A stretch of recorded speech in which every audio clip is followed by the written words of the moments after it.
আমাদেরকে এই বিষয়ে কনভিন্স করার জন্য আইসিসি কোনো চেষ্টা করে নাই। আইসিসি আসল যে ইনসিডেন্ট সেটাকে বাদ দিয়ে তার স্ট্যান্ডার্ড যে সিকিউরিটি প্রসিডিউর সেগুলো নিয়ে আলোচনা করেছে। যেখান থেকে গ্রিভান্সটা, সেই ঘটনা নিয়ে আইসিসি কোনো স্ট্যান্ড নেয় নাই ঠিক মতো। এমনকি ভারত সরকারের পক্ষ থেকে যে আমাদের কনভিন্স করানোর চেষ্টা করা যে যেই ঘটনাটা ঘটেছে মুস্তাফিজের ক্ষেত্রে এটা একটা আইসোলেটেড ঘটনা, বা আমরা এটার জন্য সরি, আমরা এই ব্যবস্থা নিচ্ছি, তোমাদের দর্শক, তোমাদের সাংবাদিক, তোমাদের খেলোয়াড়দের জন্য কোনো রকম যোগাযোগের চেষ্টা করে নাই, কোনো রকম কনভিন্স করার চেষ্টা করে নাই। ফলে আমাদের ডিসিশন পরিবর্তন হওয়ার কোনো রকম স্কোপ নাই।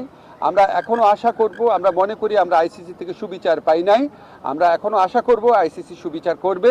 আমাদের যে বিশ্বকাপ খেলার যে অধিকার, যেটা শ্রীলঙ্কাতে আমাদের খেলার সুযোগ রয়েছে, এরকম বহু নজির পৃথিবীতে আছে যে অন্য একটা ভেন্যুতে সিকিউরিটি রিস্কের কারণে খেলা হচ্ছে। আমাদের এখানে জেনুইন সিকিউরিটি রিস্ক আছে। আমরা এখনও আশা ছাড়ি নাই, আমরা আশা